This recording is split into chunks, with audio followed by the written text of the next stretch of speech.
పలుకు తొయ్యలి భవ్య రూపము తెలుగు తల్లికి వందనం. మార్గదేశీ సమ్మిళత్ బహు ప్రక్రియాభకు వందనం.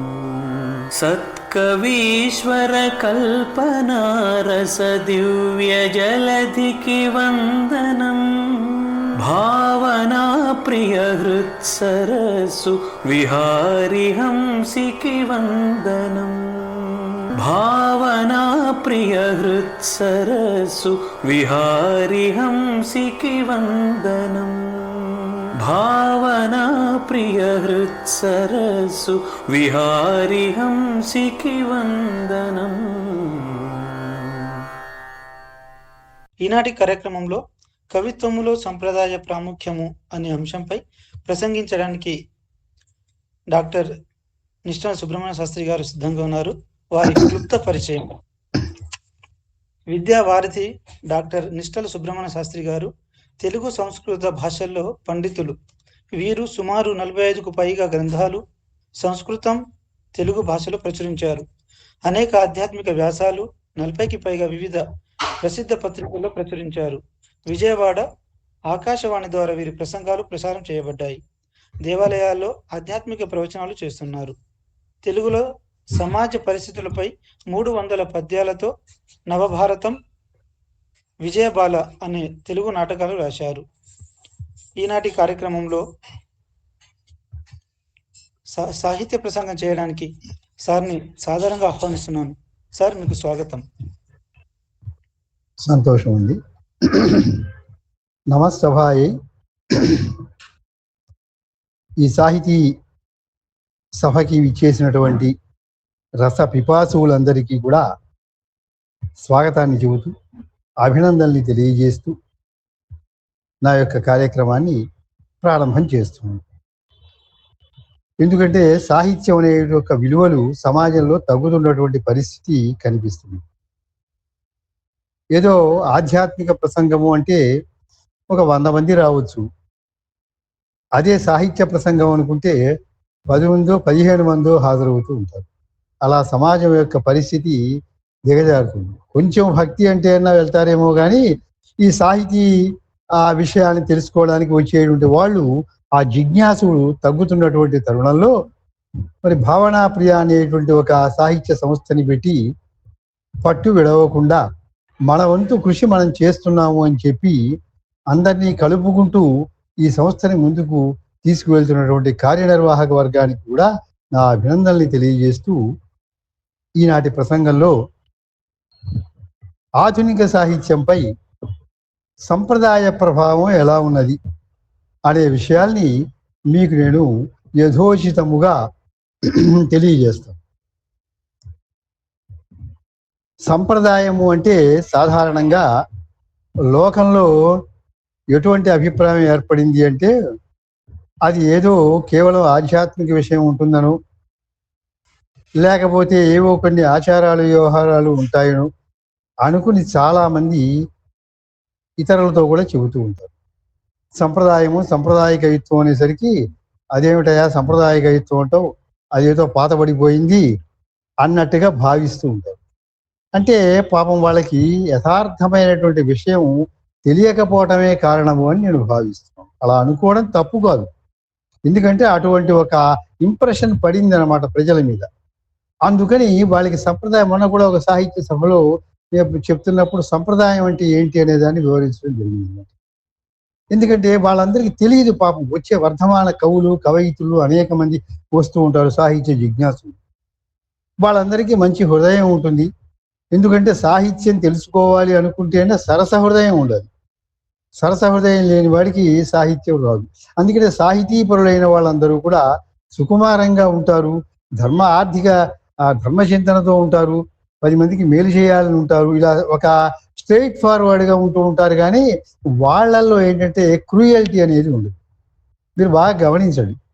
చరిత్ర చూసుకున్నట్టయితే కొంచెం సాహిత్యపరంగా ఎవరికే సాహిత్యము, సంగీతము అబ్బినటువంటి వాళ్ళకి వాళ్ళ యొక్క మనస్తత్వం కూడా సుకుమారంగా ఉంటుంది, ఏ రంగంలో అయినా సరే. అందుకని మానవుల యొక్క మనస్సుని మార్చడానికే సాహిత్యం అనేటువంటిది ఏర్పాటు చేయబడింది. అయితే సంప్రదాయం ఏమిటి అంటే, సంప్రదాయం అంటే ఏం లేదండి, ముందు దాని అర్థం తెలుసుకోవాలి. మన ప్రాచీనులు ఏం చేశారంటే ఒక మార్గాన్ని ఏర్పాటు చేశారు. మనకి ఒక తోటలో బాటలు వేసినట్టుగా వేశారు. చక్కగా పూల తోటని పెంచి చుట్టూ బాటలు వేసి ఫౌంటైన్స్ పెట్టి మధ్యలో నడవండి అని చెబితే ఎంత హాయిగా ఉంటుందో మనకి ఈ సాహిత్యంలో ప్రయాణం చేస్తూ ఉంటే అంత హాయిగా ఆనందంగా ఉంటుంది. వాళ్ళు ఏం చెప్పారంటే సాహిత్యంలో చాలా విషయాలు, సాహిత్యం అంటే ఏంటో మొత్తం సమగ్రంగా వాళ్ళు వివరించేశారు. ఇంకా వాళ్ళు వివరించింది మనం కొత్తగా పరిశోధనలు చేయవలసింది కూడా ఏమీ లేదన్నమాట. అట్లా వాళ్ళు ఏర్పాటు చేశారు. అసలు సాహిత్యంలో ఏముంటుంది, సాహిత్యం అంటే ఏంటి అనేది, తర్వాత ఆధునిక సాహిత్యం ఎలా ఏర్పడింది, ఆధునిక సాహిత్యంలో ప్రసిద్ధ రచయితలు ఎవరు, వాళ్ళ మీద సంప్రదాయం యొక్క ప్రభావం ఎలా ఉన్నది, దాన్ని అనుసరించడం వల్ల మనందరికీ కూడా మరి యోగక్షేమాలు ఎలా కలుగుతాయి అనే విషయాన్ని ఒక క్రమంగా నేను మీకు వివరించడానికి ప్రయత్నం చేస్తాను. ఈ సాహిత్యం అంటే సహితయోహో శబ్దార్థయోహో భావ సాహిత్యం అని చెప్పి నిర్వచనం చేశారు. సాహిత్యము అంటే కలిసి ఉండుట అని అర్థం. ఏమిటి కలిసి ఉండాలి? దాంట్లో శబ్దములు అర్థములు రెండు కలిసి ఉండాలి. శబ్దాలు అర్థాలు ఈ రెండు కలిసి ఒకదాంతో పనవేసుకుని చక్కని భావాన్ని వ్యంగ్యం చేస్తూ ఉంటే దాన్నే సాహిత్యం. ఈ సాహిత్యం వేదకాలం నుంచి ఉంది. మనకి సాహిత్యం ఎంత అవసరము అంటే చాలా అవసరం అన్నమాట. ఇంత అంత అని చెప్పడానికి వీల్లేదు, అంత అవసరం ఉంది. ఏ శాస్త్రం నేర్చుకున్నా ఎక్కడికి వెళ్ళినా సాహిత్యం అవసరం. మీకు క్లుప్తంగా ఎలా అవసరమో చెబుతా. అంటే మనకి ఆంగ్ల భాష ఉంటేనే కానీ మనకి సైన్స్ కానీ లెక్కలు కానీ తెలియదు. అంటే తెలుగు మీడియంలో కూడా చదువుతున్నారు అనుకోండి, అది వేరే విషయం. ఆ రకంగా ఒక పరిభాష ఉంటుంది, అది ఉంటేనే కానీ ఆ శాస్త్రంలో ప్రవేశించలేదు. ఇప్పుడు ఈ సాహిత్యం అనేది లేకపోతే ఏ శాస్త్రము ఉపయోగం లేదు అనే విషయాన్ని ముందుగా నేను మీకు ప్రస్తావన చేస్తున్నాను. ఏంటంటే ఒకవేళ వేదం తెలుసుకోవాలనుకోండి, మీరు ఈ వేదంలో ఉండే విషయాలు తెలుసుకోవాలి అంటే 6 అంగములు ఉంటాయి, దానికి షడంగములు అంటారు. ఈ 6 కూడా 6 శాస్త్రాలు అన్నమాట. శిక్ష, వ్యాకరణము, ఛందస్సు, నిరుక్తము, జ్యోతిషము, కల్పము అని 6 శాస్త్రములు ఉన్నాయి. ఈ ఒక్కొక్క శాస్త్రం నేర్చుకోవడానికి కొంత సమయం పడుతుంది. ఒక 6 నెలలు, సంవత్సరం అలా పడుతూ ఉంటాయి. ఈ 6 నేర్చుకున్నాక వేదం కనుక చదివినట్లయితే మనకి స్పష్టంగా దాంట్లో ఉండే అర్థం అవగతం ఉంది. ఇప్పుడు ఇది ఉన్న విషయం. అయితే వేదంలోనే కొన్ని మంత్రాలు వస్తాయి. కేవలం మనం వేదాంత శాస్త్రం చదువుకుంటేనో ఇంకోటి చదివితేనో మనకి అన్నీ అర్థం.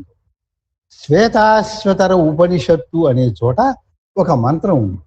ఏమిటంటే ద్వాసుపర్ణ సయుజా సఖాయో సమానం వృక్షం పరిషస్వజాతే తయోరణ్య పిప్పలం స్వాద్వత్యనశ్నన్యౌ అభిచాకశీతి అనే మంత్రం ఉంది.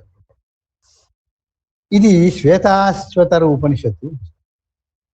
ఇప్పుడు దీని యొక్క అర్థం తెలియాలంటే కేవలం ఆ భాషా జ్ఞానం ఉన్నంత మాత్రం చేత తెలియదండి, సాహిత్యం తెలియాలి.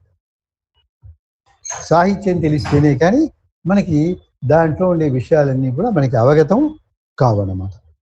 ఎందుకంటే అక్కడ అతిశయోక్తి అలంకారం, అతిశయోక్తి అని అలంకారాల్లో మనకు ఒక అలంకారం వస్తుంది. ఉపమా, రూపకము, ఉత్ప్రేక్షము, ఇలాంటి అనేక అలంకారాలు ఉన్నాయి కదండి. దాంట్లో అతిశయోక్తి అని ఒక అలంకారం, అది రూపకాతిశయోక్తి అని ఉంటుంది. దాంట్లో ఒక భేదం అన్నమాట.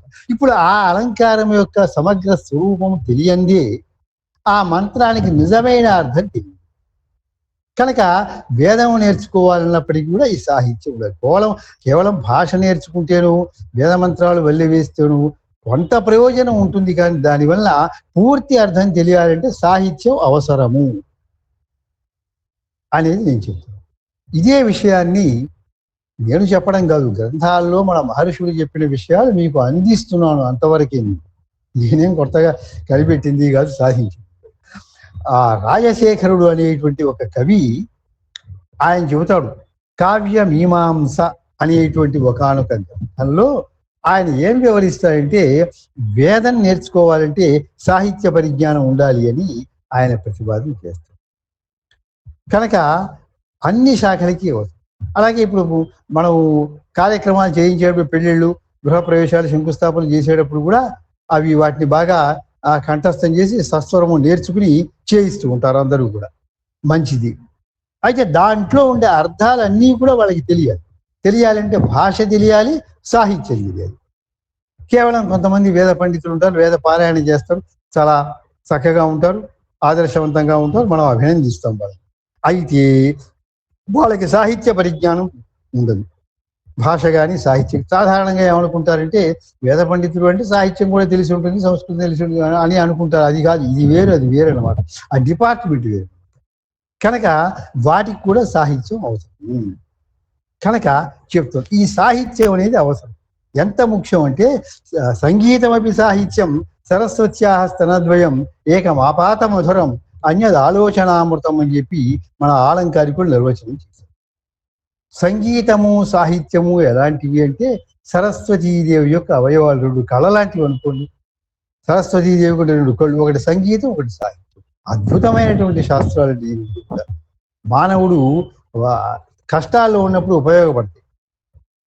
భరత మహర్షి నాట్య శాస్త్రంలో చెబుతూ ఒక విషయాన్ని చెబుతారు అనమాట. ఈ ప్రపంచంలో దుఃఖాలు ఎక్కువ. నీకు ఉంటాయి, నాకు ఉంటాయి, అందరికీ ఉంటాయి కష్టాలు. సహజం, అది మానవుడికి. కష్టాలు లేకుండా చేసుకోవడం అనేది సాధ్యం కాదు. ఎందుకంటే పురాణ పురుషులకు కూడా అవతరించిన తర్వాత తప్పలేదు ఆ బాధ. కనుక దుఃఖాలు పొందిన వాళ్ళకి, శోకం పొందిన వాళ్ళకి, అలసిపోయిన వాళ్ళకి, ఎందుకంటే ప్రపంచంలో మానవుడు అలసిపోతున్నాడు. ఇవాళ మనం గమనిస్తున్నాం. ఏదో జీవిస్తున్నారు మానవులందరూ కూడా, కానీ అలసిపోతున్నారు మానసికంగా. అదే ఒక నవలలో చెప్తారనమాట. ఏంటంటే ఈ ఆధునికమైనటువంటి ప్రపంచంలో మానవుడు ఒంటరి వాడైపోతున్నాడు అని ఎప్పుడో చెప్పారు ఒక నవలలో. ఇది సత్యం కూడా. అంటే మనకి అన్ని సాధనాలు ఉంటాయి, అన్నీ ఉంటాయి, కానీ మీరు కూడా గమనిస్తూనే ఉంటారు. మనం ఎంతసేపు ఏంటంటే ఎవరి మాన 10 మంది కూర్చున్నా సరే ఫోన్లు మాట్లాడుకుంటూ కూర్చోవడం, ఇంకోటి చూసుకోవడం చేస్తారు తప్ప కలిసి కూర్చుని మాట్లాడుకోవటం లేదు అనే విమర్శ ఇటీవల కాలంలో చాలా మంది ద్వారా మనం వింటున్నాం, మన మిత్రుల ద్వారా, అందరి ద్వారా కూడా. అలాగా అదే ఎందుకు, దానివల్ల ఏమైపోతుంది, అలసట వచ్చేస్తుంది మానవుడికి. మనం ఎంతసేపు ఇవి చూసుకుంటూ వింటూ కూర్చున్నందువల్ల కాదండి, మనసుకి ఒక ఉల్లాసం కావాలి. అది లేకపోతే మానవుడు నిస్పృహ అయిపోతాడు. కొంతకాలం అయిన తర్వాత అనారోగ్యం కూడా వస్తుంది. అది తప్పదని చెప్తున్నారు చాలా మంది సైంటిస్టులే చెప్తున్న మాట. అందుకని ఇలా దుఃఖాలు పొంది ఉన్నటువంటి మానవులకి, అలసట వేయని వాళ్ళకి విశ్రామ జననములోకి నాట్యమే తద్భవిష్యతి అని భరత మహర్షి చెప్తున్నాడు నాట్యశాస్త్రం. వాళ్ళకు ఒక విశ్రాంతి వస్తుంది. ఒక్కసారి ఒక సంగీత కార్యక్రమాన్ని విన్నారనుకోండి, మీరు ఎంతో అలసటతో ఉంటారు, అనేక చికాకులతో ఉంటాయి. మీరు ఒక సంగీత కార్యక్రమాన్ని విన్నారనుకోండి, ఎంత ఉత్సాహంగా ఉంటుంది, మళ్ళీ మీరు పోయిన ఎనర్జీ అంతా కూడా సంపాదించుకుంటారు. ఒక చక్కని శాస్త్రీయ సంగీతాన్ని వినండి వెళ్ళి. అలాగే ఒక చక్కని సాహిత్య కార్యక్రమాన్ని విన్న తర్వాత మన మైండ్ అంతా కూడా రిఫ్రెష్ అయిపోతుంది. ఈ విషయాన్ని ముందుగానే ఇవాళ ఆధునిక సమాజం చెప్పడం కాదు, ఆనాడే భరత మహర్షి ఎప్పుడో చెప్పాడు ఈ విషయాన్ని. అయితే ఇప్పుడు కవిత్వం. అసలు కవిత్వానికి మూలం ఏమిటి అంటే చూడండి, ఒక పుస్తకం పెట్టాలనుకుంటే ఏదో ఆధారం ఉండాలి. కుర్చీయో టేబులో ఉంటే పెట్టుకుంటాం. అలా కవిత్వానికి ఆధారము ఏమిటి అంటే సాహిత్యమే ఆధారం. సాహిత్యం లేకపోతే అంటే కవిత్వం అంతా సాహిత్యంతో కూడింది. కనుక ఆ సాహిత్యాన్ని మనం అధ్యయనం చేయకుండా కవిత్వం రాస్తాము అంటే అది సమంజసం కాదు. మన ప్రాచీనులు ఏం చేశారంటే మంచి మాటలు చెప్పారు. చక్కగా మంచి మార్గంలో ఉండండి, చదువుకోండి, నేర్చుకోండి, శాస్త్రాలు అధ్యయనం చేయండి, సమరసభావంతో ఉండండి అని వాళ్ళు ఎలుగెత్తి చాటారు. అంతే, అంతకంటే వాళ్ళు ఏం చెప్పలా. అయితే మీరు మమ్మల్ని చదువుకోమంటారా అని కోపం తెచ్చుకుంటే ఆధునికులు మనం ఏం చెప్పరు. వాళ్ళు ఏమన్నారులేండి, చదువుకోమన్నారు, అంతకంటే ఏమన్నారు. కనుక తండ్రి బిడ్డల్ని శాసిస్తాడు, గురువు శిష్యుని శాసిస్తాడు. అది సహజం. అది లేకపోతే మనం అభివృద్ధికి రాలేంగా. అందుకనే గురుమేవాభిగచ్చే సవిత్వాన్ని శ్రోత్రియం బ్రహ్మనిష్టం అని చెప్పారు అనమాట. ఎందుకంటే ఒక గురువుని మనం అందరం కూడా ఎంచుకుని ముందుకు వెళ్ళాలి, ఆ మార్గంలో వెళ్ళాలి. లేకపోతే మనకి ఎటు వెళ్ళాలో దారి తెలియదు. అందుకని కవిత్వానికి ఆధారం ఏంటంటే సాహిత్యం. ఈ సాహిత్యము అంటే చాలా విషయాలు ఉంటాయి. ఇది ఒక అమృతం అన్నమాట, ఆలోచనామృతం.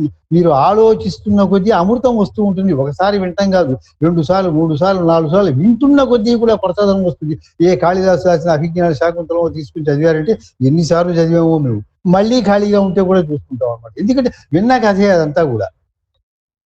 కథ విన్నది, రసాలు విన్నవి, వర్ణనలు విన్నవి, పదాలు విన్నవి, అన్నీ విన్నవి. కానీ వింటున్నప్పుడల్లా మీకు కొత్తదనం గోచరిస్తూ ఉండి కొత్త కొత్త భావాలు వస్తూ ఉంటాయి. అది మహాకవి యొక్క లక్షణం అన్నమాట.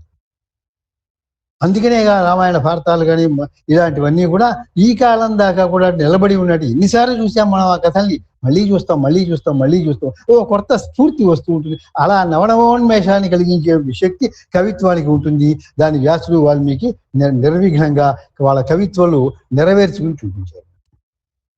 కనుక కవిత్వానికి సాహిత్యంలో అనేక విషయములు ఉంటాయి. అసలు సాహిత్యంలో ఉండే విషయాలు ఏంటి అంటే క్లుప్తంగా చెప్తున్నాం. సాహిత్యంలో శబ్దములు ఉంటాయి, అర్థములు ఉంటాయి, తరువాత రసము ఉంటుంది, ధ్వని ఉంటుంది, పాకం ఉంటుంది, రీతులు ఉంటాయి, అలంకారం ఉంటుంది, శయ్య ఉంటుంది, నాయక లక్షణాలు ఉంటాయి, నాయికల గురించి ఉంటాయి, నాటకం ఎలా రాయాలో ఉంటుంది, అలంకారాలు ఉంటాయి. ఇన్నింటి యొక్క సమాహారం, సింథసిస్ అనమాట. ఇదంతా కూడా what is meant by literature అంటే అది ఒక సింథసిస్ అనమాట, సంకలనం. ఇన్ని విషయాలు సాహిత్యంలో వరుసగా ఉంటాయి, ధ్వని ఉంటుంది. ఇవి అన్నీ కలిపి ఒక గ్రంథంలో ఉంటాయి, సాహిత్య గ్రంథంలో. అది ఒకటి. ఇటువంటి సంస్కృతంలో ఉన్నాయి, తెలుగులో కూడా ఉన్నాయి వీటిని గురించి అన్నమాట. తరువాత ఇంకా ఏముంటుందంటే వీటిలో అన్ని అంశాలు కలిపి ఒక గ్రంథంలో ఉన్నట్లుగానే ఒక్కొక్క అంశాన్ని తీసుకుని ఒక్కొక్క గ్రంథం.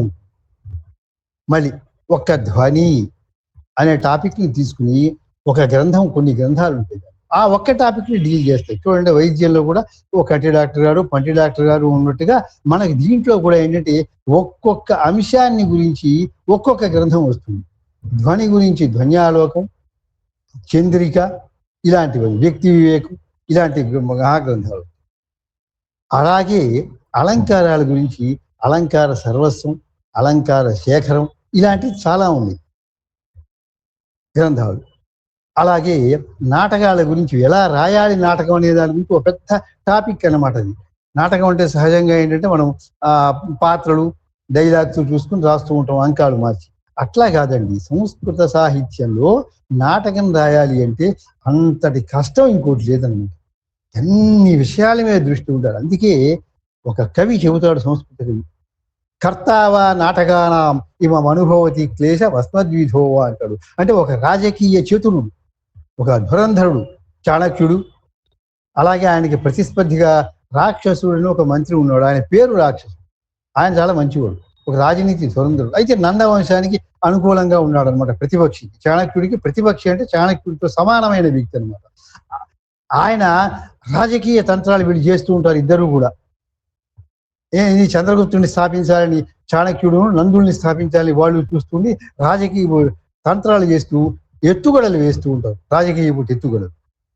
దాంట్లో మైండ్ పోతుందన్నమాట, అంతగా ఆలోచిస్తూ ఉంటారు అన్నమాట. ఎదుటివాడు ఏం చేస్తూ ఉంటాడు, ఆయన చేస్తూ ఉంటాడు, ఏం చేయాలి, ఆలోచనలు చేస్తూ ఉంటే అప్పుడు ఆయన అనుకుంటాడు అనమాట, అబ్బాయి రాజకీయం ఎంత కష్టంగా ఉంటుంది అని చెబుతూ, ఒక నాటకం రాసినటువంటి కవి ఎంత కష్టపడతాడో నేను అంత కష్టపడుతున్నానని ఉపమానం చెబుతాడు. దాన్ని బట్టి నాటకం రాయడం ఎంత కష్టమో మనం అర్థం చేసుకోవాలి.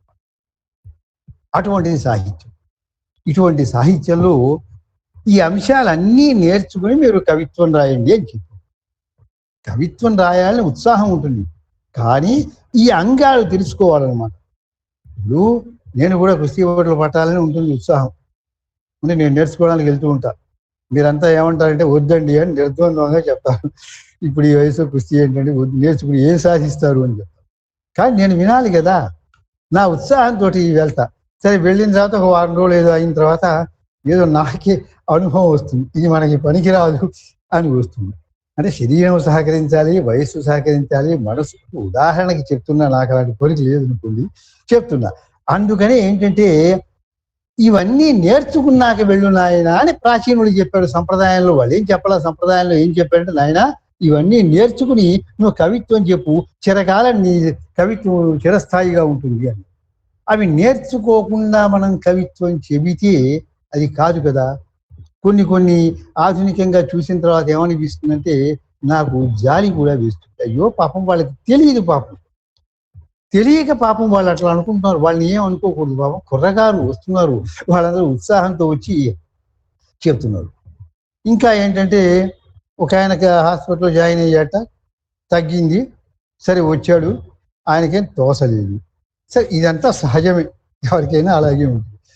కాస్త రిలీఫ్గా కూడా ఉంటుంది. 2 అక్కడి నుంచి వచ్చిన తర్వాత కూర్చున్నాడు. వెంటనే కాగితం తీసుకుని మనస్సులోకి వచ్చినవంతా రాసి కాగితం పెట్టేశాడు. ఆ చదివి నేను అనేది ఏంటంటే పాపం ఆయన తప్పు కాదు, పాపం తెలియదు ఆయనకి సాహిత్యం అంటే ఏంటో, కవిత్వం అంటే ఏంటో తెలియక ఇలా మనకి మనస్సులోకి ఏమొస్తే అదంతా కాగితం మీద రాసి చదివి వినిపించాలి కాబోలు అనుకుంటే అది ఆయన అమాయకత్వం అన్నమాట. ఇలా మైండ్లోకి ఏమొస్తే అది రాయకూడదు. ఎ speaker must know what should not speak అన్నాడు. అలాగే వక్తకి ఏం చెప్పాలో తెలిసి ఉండాలి, ఏం చెప్పకూడదు తెలియదు. ముందు ఏంటంటే ఏం చెప్పాలో కాదు, ఏం చెప్పకూడదో తెలియాలి, అది ముఖ్యం అన్నమాట. స్పీకర్కి ఏ పదం వాడాలో ఏది వాడకూడదో తెలియకుండా ఉంటే ఆ సభ మర్యాద పోతుంది. దీన్ని ఔచిత్యము అంటారు. దాని గురించి కూడా క్లుప్తంగా నేను చెప్తాను మీకు. ఔచిత్యం కనుక నాకు జాలి వేస్తుంది అనమాట. అలాగే సమాజంలో అన్యాయాలు జరుగుతున్నాయని చెప్పి వాళ్ళకి తోచిన భావాలు రాసుకుని చదివి వినిపించి కూర్చున్నాం అనుకోండి. ఇప్పుడు నేను అనేది ఏంటంటే ఆ కుర్రవాడిని ఆశీర్వదిస్తున్నాం, అభివృద్ధికి రావాలంటున్నాం. మాకు తెలిసిన విద్యలన్నీ అన్నీ ఓకే, మేము అభిమానిస్తాం. అతను తెలుసుకోవలసిన విషయం ఏంటంటే పెద్దలు చెప్పినప్పుడు మనం తెలుసుకోవాలి కదా. తెలుసుకోవలసిన విషయం ఏంటంటే ఇప్పుడు నువ్వు చెప్పిన దాంట్లో ఏముంది, అక్కడ అన్యాయం జరిగింది, ఇక్కడ అన్యాయం జరిగింది, ఇలా జరిగింది, అలా జరిగింది అని చెప్పి చూసుకో. ఇవి మనం టీవీలో చూసామండి, న్యూస్, వార్తాపత్రికల్లో కూడా చూసాం. అవే మళ్ళీ నువ్వు చెబితే దాన్ని ఏమంటారు, వార్తలు చెప్పుట అంటారు. దాని కవిత్వం అంది. కవిత్వం ఎప్పుడవుతుంది, పాఠకుల యొక్క మనస్సును ఉర్రూతలూగించాలి, ఒక రసమయ ప్రపంచంలోకి తీసుకుపోయి ఓలలాడించాలన్నమాట, ఒక సవాహినిలో ఉండాలన్నమాట. నిద్రాహారాలు కూడా మాకు అక్కర్లేదు అన్నది. అలాంటి రసమయ ఒకనొక లోకంలో డోలలా ఊగిసలాడించినప్పుడు అప్పుడు పరవశించిపోతాడు అనమాట పాఠకుడు. అది కవిత్వం అని కదా అసలు ఉంది. రసో వయసహ రసం హేవాయం లధ్వానందీ హోతి చెప్పాడు. అది కదా ఆయన చెప్పే కవిత్వం వినతో. కాళిదాస్ కవిత్వం చెప్పాడు, నన్నయ్య చెప్పాడు, తెక్కని చెప్పాడు, ఆధునికుడు కూడా చెప్పాడు. పరవశించిపోతాం మనం. ఒకసారి హృదయం ఆగిపోతుంది అనమాట, హృదయం స్పందన ఆగిపోతుంది, పరవశించిపోతాం, ఒళ్ళు గగురుపాటు చెందుతుంది, కళ్ళంట నీళ్లు వస్తాయి. అట్లా పరవశించిపోవాలన్నమాట. అది కదా కవిత్వం యొక్క లక్ష్యం అని చెప్పింది. ఇప్పుడు దీన్ని వార్తలు చదువుట అంటారు. ఇవే విషయాల్ని పద్యాల్లో రాసి చెప్పారనుకోండి, ఆ రైలు వస్తుంది, లేట్ అవుతుంది, ప్లాట్ఫామ్ తిరుగుతున్నాడు, ఇట్లాంటివన్నీ కూడా పద్యాల్లోనే రాసి చెప్పేశారనుకోండి, పద్యం చెప్పాడని ఒప్పుకుంటాము. కానీ దాంట్లో కవిత్వం ఏముంది? కవిత్వము అంటే కవి యొక్క భావము. వా అనేది ఎప్పుడు వస్తుందంటే భావాన్ని తెలియదు. కవి యొక్క భావము కవిత్వం. నువ్వు కవివి అయితే అది కవిత్వం.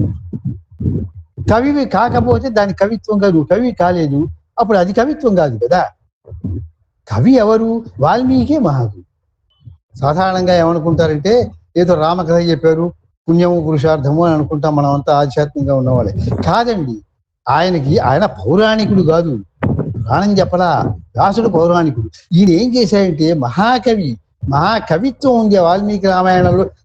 ఘట్టాలు వర్ణనలు అవి కాదు, అద్భుతమైనటువంటి కవితా రీతులు ఉన్నాయన్నమాట.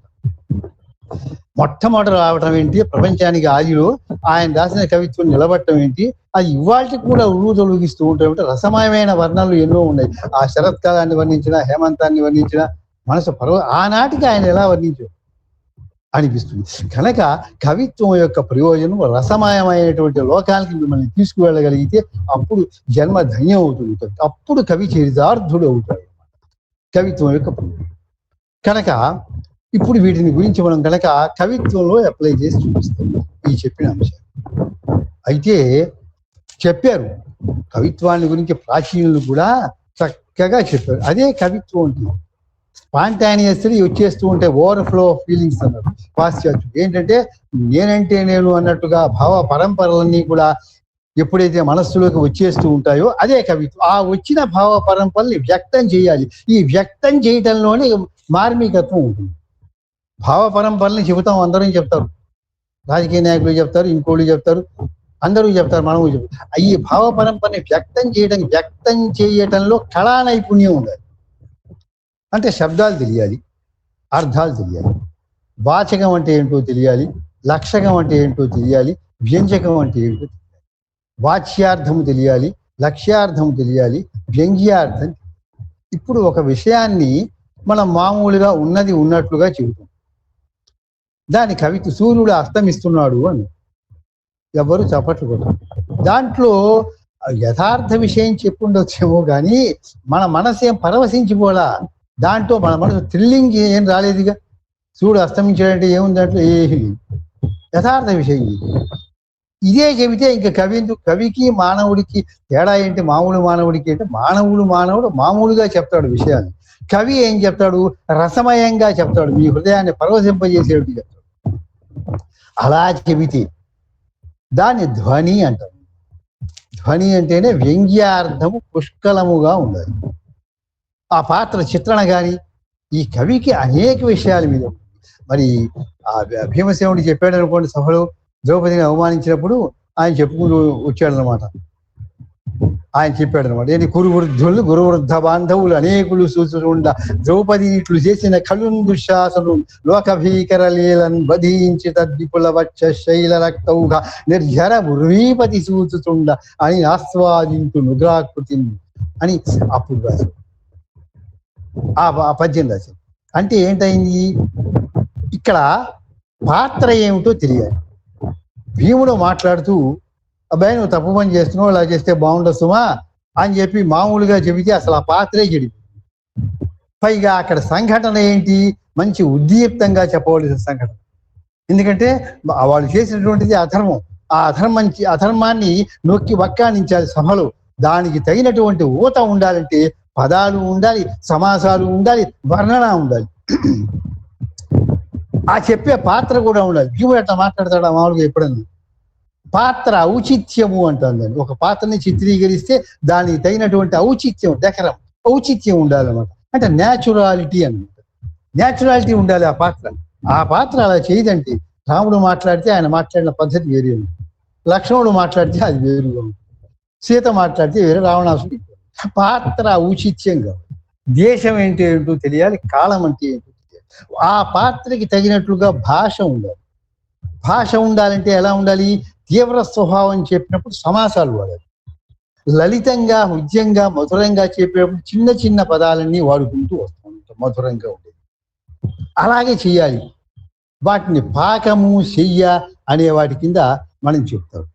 మన శాస్త్రములు ఏం చెప్పినాయంటే అండి, సాహిత్యాన్ని గురించి చెబుతూ సాహిత్య గ్రంథాల్లో నిష్కర్షగా చెప్పారు. ఒక్క విషయాన్ని మీకు నేను తెలియజేస్తాను. ఇప్పుడు న్యాయం చెప్పినప్పుడు దేనికి లొంగకుండా నిష్పక్షపాతంగా చెప్పాలి. అంటే ఎటువంటి ఇన్ఫ్లుయెన్స్కి లొంగకుండా మన మనస్సుకి తగినట్టు, అంటే ధర్మశాస్త్రం ఒప్పుకునేటట్టుగా, లేకపోతే నా మనస్సుకి తగినట్టు అంటే నేను కూడా చెప్పదు, ధర్మశాస్త్రంకు తగినట్లుగా చెప్పాలి కదండి. అది కదా న్యాయం. శాస్త్రాలు కూడా నిర్ద్వంద్వంగా చెప్పిన, ఎంత నిష్పాక్షికంగా చెప్పినాయో ఒక్క ఉదాహరణ నేను చెప్తాను చూడండి. సాహిత్య విషయాలు వివరిస్తూ ఇది మంచిది, ఇలా ఉంటుంది అని చెప్పారు, ఇది తప్పు, ఇది దోషం అని చెప్పారు. మహాకవులు కూడా చక్కగా రాస్తూ ఉంటారని వాళ్ళని ప్రశంసించారు, ఆకాశానికి ఎత్తేశారు. అలాగే తప్పు చేస్తే, పొరపాటు పడితే, పొరపాటు సహజం, ఎర్రీజీవన్. మహాకవులు కూడా పొరపాటు పడ్డారు, ఇది తిరుగులేనటువంటి సత్యం అన్నమాట. వాళ్ళు మహాకవులే కావచ్చు, ప్రపంచ కవులే కావచ్చు, కానీ పొరపాటు పడ్డారంతే, అది సత్యం అన్నమాట. ఒక్క వాల్మీకిని, వ్యాసుడికి ఎగ్జామ్షన్ అనమాట. ఎందుకంటే వాళ్ళు బ్రహ్మర్షులు కనుక, వాళ్ళు పొరపాటు పడలేదు కనుక, మనకి అర్థం చేసుకునే శక్తి లేదు కనుక. తప్ప మిగిలినటువంటి సంస్కృత సాహిత్యంలో కానీ తెలుగు సాహిత్యంలో ఉన్నటువంటి ప్రతి కవి పొరపాటు పడ్డాడు, పట్టడం సహజం. సరస్వతీదేవి దగ్గరికి వచ్చిన తర్వాత తప్పటడుగులు వెయ్యని వాడు ఉండడు. సరస్వతీదేవి జగన్మాత, ఆవిడ దగ్గరికి మనం వెళ్ళిన తర్వాత 100 తప్పులు చేస్తాము. సరస్వతీదేవి ముందు మనమేం మాట్లాడదాం, మనమేం కవిత్వం చెబుతాం. కనుక అలా పొరపాటు అయితే వాళ్ళలో ఎన్నో గుణాలు ఉన్నాయి కనుక మనకి వాళ్ళు ఆదర్శము, వాళ్ళని గౌరవించాలని చెబుతూ సహజంగా ఏం చేస్తారంటే సాహిత్యవేత్తలు వాళ్ళ దగ్గర ఒక లక్షణం ఉంటుంది. వాళ్ళు కూడా గ్రంథాలు రాస్తారు. ఈ శయ్య అంటే ఏంటి, పాకం అంటే ఏంటి, అంకం ఏంటి, అంకావతారం ఏంటి, ఇలాంటి విషయాల్ని వివరిస్తూ ఇది గుణము అని చెప్పి చెప్తారు లక్షణం. చెప్పి వాళ్ళు ఏం చేస్తారంటే దానికి ఉదాహరణ చూడండి అంటే వాళ్ళు రాసిన గ్రంథంలో నుంచి ఉదాహరణ ఇస్తారు. ఇది మంచి లక్షణము, ఇది ఒక గుణము అని చెప్పి మీకు ఉదాహరణకి నా గ్రంథంలోనే రాశాను చూడండి అని వాళ్ళ గ్రంథాల్లో నుంచి ఉదాహరణ ఇస్తారు. సరే, అంతవరకు బాగుంది. దోషాలు కూడా చెప్తారు వాళ్ళు. సాహిత్యంలో దోషాలు కూడా మొత్తం ఏకరవ పెడతారు. ఎన్నెన్ని దోషాలు ఉంటాయి, జాగ్రత్త లేకపోతే ఎవరైనా ఎలా పొరపాటు పడతారో చెప్తారు. చెప్పి దోషాన్ని గురించి చెప్పి వాళ్ళు ఏం చేస్తారంటే ఇతరుల కావ్యాల్లో నుంచి ఉదాహరణ ఇస్తుంటారు. అంటే గుణాలకేమో వాళ్ళ కావ్యాల్లో నుంచి ఇస్తారు, దోషాలు చెప్పేటప్పుడు వాళ్ళ ప్రతిపక్షుల కావ్యాల్లోంచి తీసుకొచ్చి ఇదిగో అని ఇస్తూ ఉంటారు సహజంగా. అయితే అవి కరెక్టే, తప్పులు ఉన్నమాట వాస్తవం, గుణాలు ఉన్నమాట కూడా వాస్తవం. అయితే క్షేమేంద్రుడు అని కాశ్మీర దేశంలో ఉన్నటువంటి ఒక అతను, ఆయన ఔచిత్య విచార చర్చ అనే గ్రంథంలో ఏం చేస్తారంటే, ఔచిత్యం అంటే న్యాచురాలిటీ ఉండదు, ఏం చెప్పాడు చెబుతూ ఇలా పొరపాటు పడతారు అనే ఒక దోషాన్ని చెప్పి ఆయన ఏం చేస్తారంటే నా కావ్యంలోనే చూడండి నేనే పొరపాటు పడ్డానని ఉదాహరిస్తాను. ఎంత హృదయ వైశాల్యం ఉందో ఒకసారి గుర్తించండి. తప్పులకేమో ఏటు వాళ్ళ, గుణాలకి మనమా కాదు, తప్పు కూడా నేను చేశాను అని తన తప్పుని కూడా అంత నిర్ద్వంద్వంగా సాహిత్య గ్రంథాలు చెబుతుంటాయి. అయితే ఈ సాహిత్యం మారుతూ వస్తుంది. అందుకని దేశముగాంచి కాలమును బట్టి దేశ భాషా లలితాంగి మారుటది నిక్కము అని తిరుపతి వెంకట కవులు చెప్తారు. దేశాన్ని బట్టి కాలాన్ని బట్టి కవిత్వంలో మార్పులు వస్తాయి, అది గొప్పతనం కాదు, వస్తాయని వాళ్ళు కనుక పలుకుల పొందు లేక రసభావము చేయక అంటాడు ఇక్కడ. పలుకులు సక్రమంగా ఉండాలి, మాటలు రసభావములు ఉండాలి, అవి లేకపోతే ఏం కవిత్వము అంటారు ఇక్కడ. ఇటువంటి సమయంలో మనకి ఆధునిక సాహిత్యంలో వచ్చేసరికి కొన్ని విశేషాలు వచ్చినాయి. ఏంటంటే ఈ ఆంగ్ల భాష బాగా వ్యాపించింది ఆ రోజుల్లో, అంటే సుమారు 200 సంవత్సరాల క్రితం అన్నమాట, 100 ఏళ్ల క్రితం అన్నమాట. తర్వాత పత్రికలు బాగా వ్యాపించినాయి. తర్వాత వ్యావహారిక భాష కావాలి అనేటువంటిది వచ్చింది. ఇటు సంఘాన్ని సంస్కరించాలి అనేటువంటి సంకల్పం వచ్చింది. ఇలాంటి 4 అంశములు మనకి వచ్చినాయి సమాజంలో. వాటితోటి కవులందరూ కూడా ఆధునిక కావ్యాలన్నీ కూడా రాశారు వాటి. అయితే నేను చెప్పేది ఏంటంటే ఈ ఆధునిక కావ్యంలో ఉన్న వాళ్ళందరూ కూడా సంప్రదాయం చదివిన వాళ్ళు, వాళ్ళ మీద సంప్రదాయ ముద్ర ఉంది అనే విషయాన్ని నేను క్లుప్తంగా మీకు తెలియజేస్తాను. ఉదాహరణకి గురజాడ అప్పారావు గారు, వారు ఆధునిక కవిత్వాన్ని చెప్పారు. అయితే కన్యాశుల్కంలో వాళ్ళు ఏం చెప్పారంటే సంప్రదాయం యొక్క విలువలు తెలియక ఒకదాన్ని ఒకలా అర్థం చేసుకుని సమాజం వెరితెరలు వేస్తూ ఉంది అని చెప్పారు. అంతేగాని సంప్రదాయం కాదు అని చెప్పారు దాంట్లో. అయితే అర్థం చేసుకోలేక వెరితెరలు వేశారు, కొన్ని వచ్చినాయి సమాజంలో, అవి సంప్రదాయాన్ని అర్థం చేసుకోలేక పదాలు తెలియక వాళ్ళు పొరపాటు పడి చేసుకున్న దాని దయానంద సరస్వతి కూడా ఖండించారు, అది కాదు సంప్రదాయం. అందుకని వాళ్ళు ఏం చెప్తారంటే ఆ విషయం కన్యాశుల్కంగా చెప్తారు. తరువాత వాళ్ళే ముత్యాల సరాల్లో ఒక పాట చెప్తారు, గుమ్మడేడే గుమ్మడేడే అని ఒక చెప్తారనమాట. కనుక కన్న తల్లి గుమ్మడేడే గుమ్మడేడమ్మా ఇలా పాటలు చెప్పుకుంటూ వస్తారు. ఇప్పుడు వీళ్ళు ఏమంటారంటే ఆధునికులు, ఇదంతా ఆధునిక సాహిత్యం అండి, కొత్తగా రాశారు ఇవన్నీ కూడా పాటలు, ప్రాచీన సాహిత్యంలో. నేను మనవి చేసేది ఏంటంటే ప్రాచీన సాహిత్యంలో ఉన్నాయి, వీళ్ళ మీద సంప్రదాయ ముద్ర ఉంది. ఎలాగంటే త్రెస్సరగతి అంటే 3 + 4 7 మాత్రలు వచ్చేటట్టుగా మొదటి పాదం, 7 నుంచి 14 మాత్రలు వచ్చేట్టుగా రెండవ పాదం, అలా కూర్చారు. ఇవన్నీ మీరు చూసుకోండి. ఛందస్సులో శార్దూల విక్రీడతము, చంపకమాల, ఉత్పలమాల ఇవే కాదండి ఉండేది. ఛందశాస్త్రం ఒక మహాసముద్రం, దాంట్లో మాత్రా ఛందస్సు అని చెప్పారు. ఆ మాత్రలతో ఉంటుంది, వైతాళియము ఇట్లాంటి వృత్తాలు. ఈ మాత్రా ఛందస్సుని తీసుకుని దాంట్లో చెప్పారు మాత్రలతో వాడదు. ఆ మాత్రా ఛందస్సుని తీసుకుని వీరి ఇక్కడ ముత్యాల స్వరాల్లో కూర్చారు. అంటే వీరి మీద సంప్రదాయ ముద్ర ఉన్నది. సంప్రదాయము అంటే మనందరం కలిసి ఎలా నడవాలని అనుకుంటామో అందరం కూర్చుని దాని ప్రకారం మనం నడుస్తూ ఉంటే గీత దాటకుంటే దాన్నే సంప్రదాయం అంటారు. అంతకంటే ఏముంటుందండి సంప్రదాయం అంటే? ఏమన్నా వాళ్ళు తపస్సులు చేయమంటారు, యజ్ఞాలు చేస్తారు, చేసేవాళ్ళు చేసుకుంటారు. సంప్రదాయం అంటే ఏంటి? మన అందరికీ నచ్చిన భావాలేవో వాటితో మనం జీవిద్దాం అంటే సంప్రదాయం. అదే చెప్పారు కనుక ఆ ఛందస్సు యొక్క ఇది వారి మీద ఉంది. అలాగే శిష్లా ఉమామహేశ్వరుడు, నవమి చిలుక, విష్ణు ధనువు అనే కావ్యాలు రాశారు. దాంట్లో ఏం చేశారు వాళ్ళు? వీళ్ళు ఆధునిక కవులు అనమాట. విష్ణు ధనువు అన్నారు. దాంట్లో వారి కవిత్వానికి ఏమని చెప్పుకున్నారంటే ప్రాహ్లాద కవిత్వము అని. ప్రాహ్లాద కవిత్వము అని ఎందుకు చెప్పుకుంటున్నారండి మీ కవిత్వాన్ని గురించి అంటే వారే నిర్వచనం చేసుకున్నారు. ప్రహ్లాదుడు ఉన్నాడు పురాణాల్లో, ఆయనకి ఎటువంటి అనుభూతి కలిగిందో అటువంటి అనుభూతి కలిగిస్తాను, అందుకని నాది ప్రాహ్లాద కవిత్వం అని చెప్పుకుని ఆ దాంట్లో ఏం చేశారంటే మన అహంకారం అనేటువంటిది హిరణ్యకశిపుడని, మన మనస్సు అనేది నృసింహస్వామి అని, సభాంగణం వచ్చి మనం సాహిత్య రూపంలో వచ్చి ఆ విల్లు వంచి అహంకారం యొక్క విల్లు విరిచినప్పుడు శివధనస్సు పెళపెళ మోగుతుందని ఇలాంటి వర్ణనలు తీసుకుంటూ కొత్త కొత్త భావాన్ని చేర్చి వర్ణించారు. చాలా సంతోషం.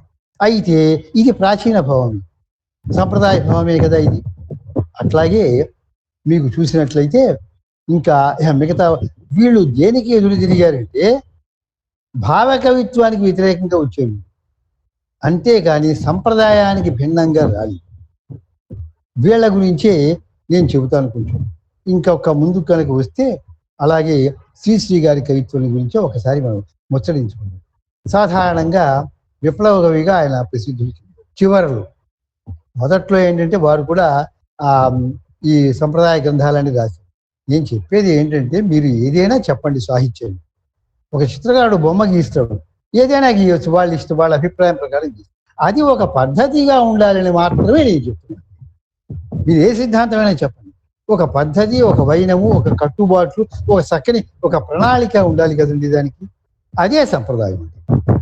ఇప్పుడు చూడండి, వీరు చెప్తారు దీంట్లో ఒక చోట ఒక గీతంలో శ్రీశ్రీ గారు చెప్తారు, నిద్రకు వెళ్ళినై నేను ఒంటరినై, నాగది లోపల చీకటి, చీకటి లోపల నాగది, నేను ఒంటరినై ఒంటరినై, నిద్రకు వెళ్ళినై నోనెంటినై, నేను ఒంటరినై నిద్రకు వెళ్ళినై, కావిరి నిండిన కన్నులకు కన్నులు నిండిన కావిరి అని ఒక గీతంలో ఆలపించారు.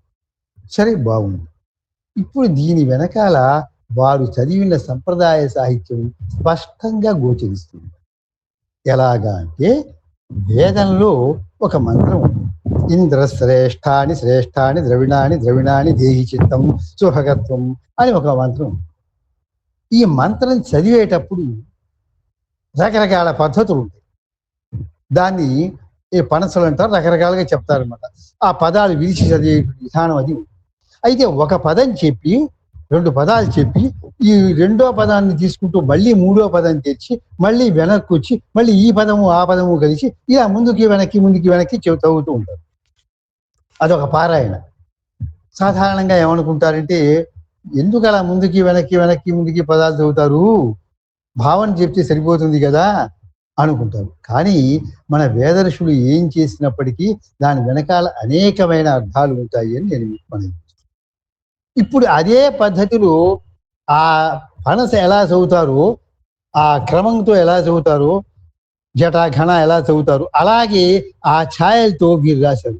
నాగది లోపల ఒంటరి, ఒంటరి లోపల నాగదిని, నాగది లోపల చీకటిని, చీకటి లోపల నాగదిని, నేను ఒంటరినై నిద్రకు వెళ్ళినై నేను ఒంటరినై అని చెప్పుకుంటూ వస్తూ ఉంటే ఇక్కడ కూడా ఏమైంది, ఆ ఛాయ కనిపిస్తుంది. కనుక సంప్రదాయం ఛాయ ఉన్నది అంటున్నారు.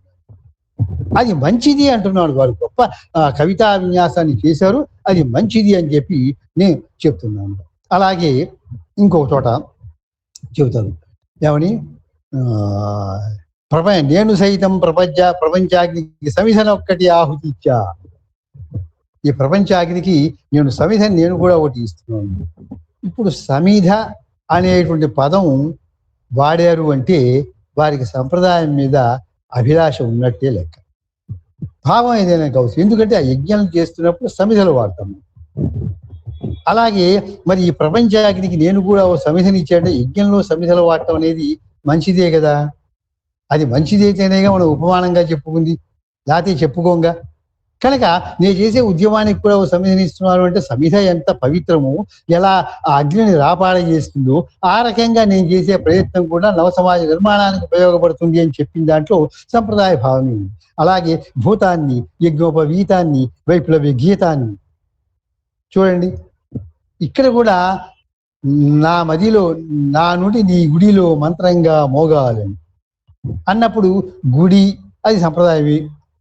మదిలో మంత్రంలా మోగాలని, మంత్రం గొప్పదైతేనే మనం పోలికి చెప్పుకుంటాం, గొప్పది కాని దాంతో మనం పోలికి చెప్పుకోం కదండి. కానీ ఇటువంటివన్నీ కూడా అలవోకగా వారి నోట్లో వచ్చినాయి అంటే సంప్రదాయమే ఉంది. ఇలా చాలా ఉంది. అలాగే ఓ చోట చెప్తారనమాట, మిహిర ధనుర్జ్యుతి మఘవ ధనుర్జ్యుతి, మిహిరవాజితది మఘవ ధనుర్జ్యుతి. ఇవన్నీ కూడా మనం కేవలం శ్రామికుల్ని ఉద్దేశించి మాత్రమే రాశామా అంటే కాదు. వాళ్ళు ఎవరికి అర్థం కాదు, చదువుకున్న పండితులకే అర్థమయ్యేట్టుగా ఉంది. ఎందుకు అదే చెప్తున్నాడు, మిహిరవాజి తతి,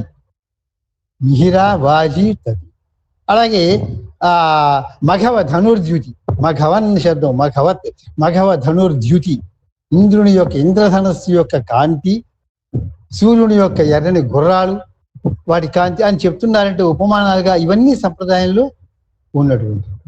ఇంకోటి కానీ సంప్రదాయంలో ముద్ర ఆ రకంగా ఉందన్నమాట. అలాగే ఓ చోట చెబుతారు అన్నమాట, ఏంటంటే ఇవేమిటి వింత భయాలు, గదిలో చీకటి, ఇవేమిటి వింత స్వరాలు, తెగింది తీయ, అవేమిటి రంగు మేడలు, చావు బ్రతుకు, ఎక్కడికి వెళతావు ఈ రాత్రి అవతలి గట్టు. ఇప్పుడు ఈ గేయం తీసుకున్నాం అనుకోండి, దీంట్లో ఎలా ఉందంటే, సరే ఒక సందిగ్ధావస్థలో ఉండే మానవుడు నిర్ణయానికి వచ్చాడు, చివరికి అటా ఇటా తేల్చుకోలేదు. మానవుడు కూడా అంతే, మనం ఆధ్యాత్మికంగా అడుగు వేయాలా లేకపోతే లౌకిక విషయాల్లో అడుగు వేయాలని అటు ఇటు గందరగోళం పడుతూ ఉంటాం. కాసేపు ఇది, కాసేపు ఇది, కాసేపు ఇది, కాసేపు. చివరికి ఏదో ఒక నిర్ణయం తీసుకున్న తర్వాత తమసోమా జ్యోతిర్గమయ అన్నట్టుగా ఓ పరమాత్మ నాకు వెలుగుని చూపించు అని చెప్పినట్టుగా మనం ఆ మార్గంలోకి వెళ్తాం. అది ఉపనిషత్తులు ఉన్న వాక్యం.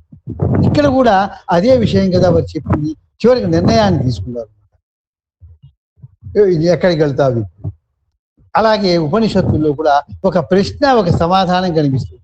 కేనేషితం ప్రేషితం మనః, ఇలా ఓ ప్రశ్న ఉంటుంది. గురువు శిష్యుడిని అడుగుతాడు, శిష్యుడు సమాధానం చెప్తాడు, మళ్ళీ గురువు ప్రశ్న వేస్తాడు, మళ్ళీ సమాధానం చెప్తాడు. ఇట్లా కొన్ని ఉపనిషత్తులు కనిపిస్తాయి.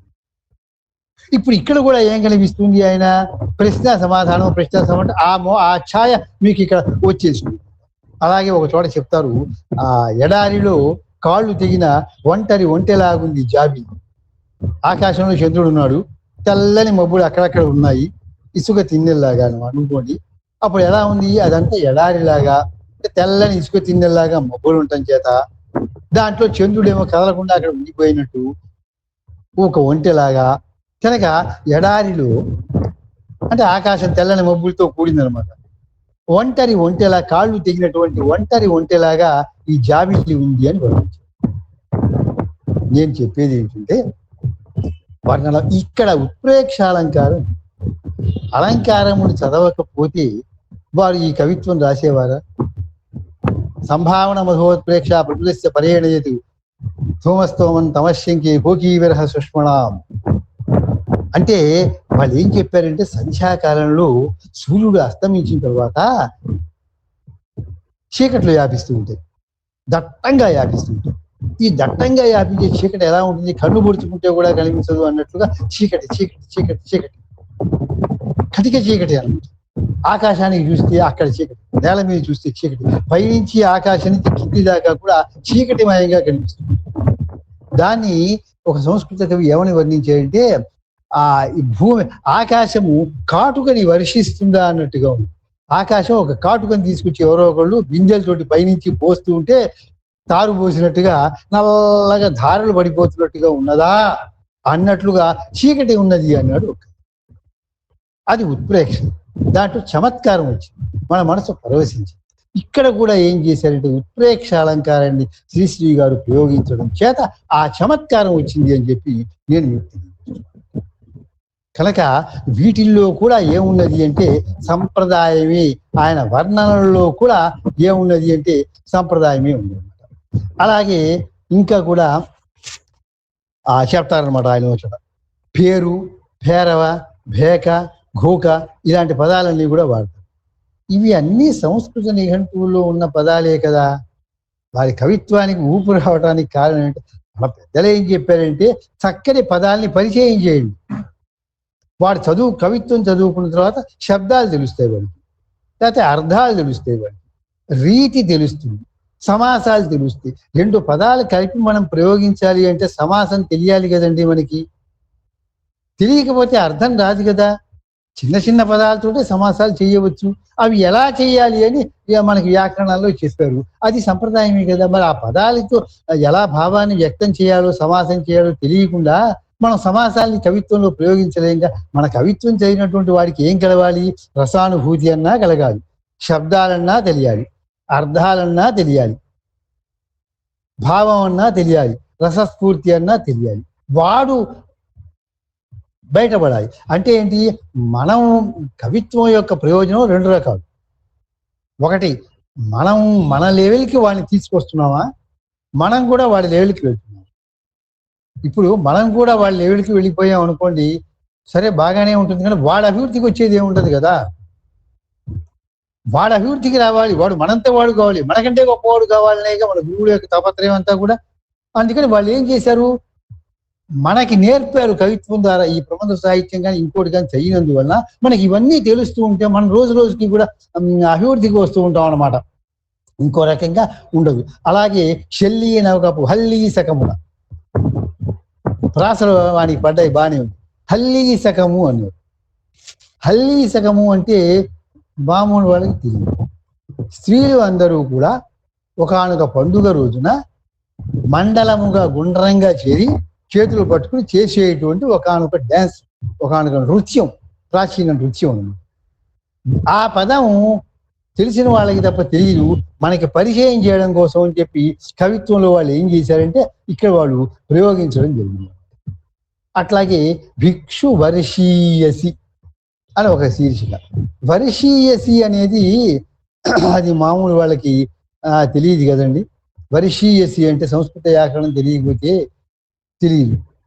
ప్రియస్థిర అనే సూత్రం చేత ధాతువు కంటే కూడా వృద్ధ శబ్దానికి వర్షాదేశం వస్తుందని, ఈయసుని పరిచయం వస్తుందని ఈ సంస్కృత వ్యాకరణం బాగా చదివారు కనుకనే కదా. దానివల్ల ఏమైంది? మనం నేర్చుకుంటున్నాం. మనం రోజు రోజుకి కూడా ఏం చేయాలంటే సమయాన్ని దుర్వినియోగం చేయకుండా నేర్చుకుంటూ ఇంకా ఇంకా ఇంకా ఇంకా ఇంకా ఇంకా ముందుకు వెళ్ళిపోవలసిన అవసరం ఎంతైనా ఉంటుంది అనమాట. అందుకని ఏం చేయాలి? చక్కని సాహిత్యాన్ని మనం అధ్యయనం చేయవలసిన అవసరం ఎంత ఉంది. అలాగే నానా గుణ నూన అనే పదం చేశారు అనమాట ఒకట. చెప్తే అక్కడ ఏమైపోయింది? అంతా నానా, గాన, అనూన, స్వాంత ఇవన్నీ ఏంటి? వారికి అలవకగా వచ్చిన పదాలు ఇవన్నీ సంప్రదాయానికి సంబంధించినటువంటి పదాలు. ఇంకొక విషయాన్ని నేను మీకు మనవి చేస్తాను. ఏంటంటే ప్యారడీలు అని వచ్చినాయండి. మనం చూస్తూ ఉంటాం. ఎవరైనా మాట్లాడుతూ ఉన్నా చేస్తున్నప్పటికీ కూడా ఈ మిమిక్రీ చేసేవాళ్ళు వచ్చి, అంటే హాస్యానికి అనమాట, మనం నవ్వుకోవడానికి, వినోదం కోసం, వాళ్ళని తప్పు పట్టడం కాదు. వాళ్ళు ఏం చేస్తారంటే మిమిక్రీ వాళ్ళు ఒక్కొక్కలాగా మిమిక్రీ చేస్తూ ఉంటారు. మనం చూస్తూ ఉంటాం కార్యక్రమాలు. రాజకీయ నాయకులు, సినిమా నటులు, మిగతా వాళ్ళు ఎవరెవరు ఎలా మాట్లాడుతూ ఉంటారో అచ్చుగుద్దినట్టు మిమిక్రీ చేస్తూ ఉంటారు. ఒక కళ, దాన్ని ప్యారడీ అంటారు. కవిత్వంలో కూడా ప్యారడీలు ఉంటాయి. అంటే ఒకళ్ళు చేసిన దాన్ని అనుకరణ చేసి చూపించు.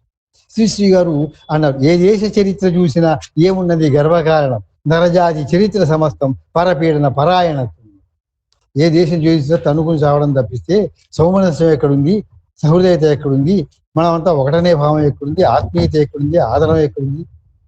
చూడండి, ఈనాటికి కూడా పల్లెల్లో కొంతమంది అసలు ఎంత ఆత్మీయంగా ఉంటారు. ఒక్క చిన్న భిన్నాభిప్రాయం కూడా లేదు. కొన్ని గ్రామాల పేర్లు నేను చెప్పగలను కావాలంటే. ఇప్పటికి కూడా వాళ్ళ గ్రామంలో అందరూ ఉంటారు. అందరూ ఎంత కలిసికట్టు, మాకు అసలు భిన్నాభిప్రాయం తెలియదు. అలా జీవించమని నా ప్రాచీనులు చెప్పారు. అయితే ఈ చరిత్ర ఎలా ఉందని శ్రీశ్రీ గారు చెప్పిన దానికి ఇంకొక ఆయన ప్యారడీ చేశారు. అంటే హాస్యంగా ఉన్న పెద్దలను కూడా ప్యారడీ చేయడం. ఏంటంటే ఏ రోడ్డు చరిత్ర చూసినా ఏమున్నది గర్వకారణం, ధూళి ధూసర పరివ్యాప్తం ఉంది. ఏ రోడ్డు చూసినా గుంటలు ఉంటాయి, గతుకులు ఉంటాయి, దుమ్ము ఉంటుంది, ఇంతే కదా అని చెప్పి దాన్ని మళ్ళీ ప్యారడీ చేశారు. ఇది ఒకళ్ళు చేసిన దాన్ని అనుకరణ చేసి చెప్పారు, ప్యారడీ అంటారు. ఇది కొత్త ప్రక్రియ అనుకుంటారు, కానీ ఇది కూడా పాత ప్రక్రియ. మన సంప్రదాయంలో లేనిది చెప్పండి మీరు ఆధునికంగా తీసుకొచ్చి, వాటిని వీళ్ళు ఎక్స్పోజ్ చేసి వాడుకున్నారు ఆధునికకు. అది మంచిది సమాజ అభివృద్ధికి. అందుకని వాళ్ళు ఏం చెప్తున్నారంటే దీనికి చెప్పారు. ఒకడు రామభద్ర విజయం అనే కావ్యంలో హాయిగా గాథినందనుడు అని పద్యం ప్రారంభించారు. హాయిగా గాథినందనుడు ఆ నమూనా తీసుకుని ఇంకోైనా శశిరేఖా విలాసంలో ఏమన్నంటే హాయని సెంచరీకి నిజయాంచిత అంటూ చెప్పాడు. ఈయన హాయని ప్రారంభిస్తే ఆయన కూడా హాయని చెప్పాడు. అది అనుకరణ, భావం వేరు. కనుక ఈ అనుకరణ చేయటం, మిమిక్రీ అనేటువంటిది ఆధునికము అని మనం అనుకుంటున్నాం, కానీ అది ఆధునికం కాదు, కవిత్వంలో ఉన్నది అని చెప్పి తెలియజేస్తూ మన ఈ ప్రాచీన సాహిత్యం యొక్క లోతులన్నీ కనుక చూసినట్టయితే వాడు అందరూ క్షేమంగా ఉండడానికి రాసినవి అన్ని నీతులే ఉన్నాయి. వాటి అన్నింటిలోనూ ఎక్కడన్నా ఒకటి రెండు చిన్న చిన్నవి ఆ సమాజ గతిలో వస్తే వాటిని మనం తొలగించుకుని మార్పు చేసుకోవడానికి ధర్మశాస్త్రాలు అనుమతి ఇచ్చినాయి. కనుక ఈ ప్రాచీన సాహిత్యంలో ఉన్నటువంటి ఈ సంప్రదాయపు ముద్ర శ్రీశ్రీ అనుకోండి, ఎవరైనా అనుకోండి, ఏ కవిని తీసుకున్నప్పటికీ కూడా వాళ్ళందరిలోనూ కూడా సంప్రదాయం మొదట్లో చదివారు కనుకనే అది వాళ్ళకి అలా వచ్చింది అలవోకగా అని చెబుతూ, ఈ సంప్రదాయం అంటే ఏమీ లేదు, మనందరం కూడా కలిసిమెలిసి వెళ్ళడానికి తమసోమా జ్యోతిర్గమయ మృత్యోర్మా అమృతంగమయ అని చెప్పి మనకి వేదాలు చెప్తున్నాయి, శాస్త్రాలు చెప్తున్నాయి. ఓ పరమాత్మ నన్ను చీకటి నుంచి వెలుగులోకి అని చెప్పి వేదాలు చెప్తున్నాయి. కనుక అదే కదా వాళ్ళు చెప్పింది కూడా.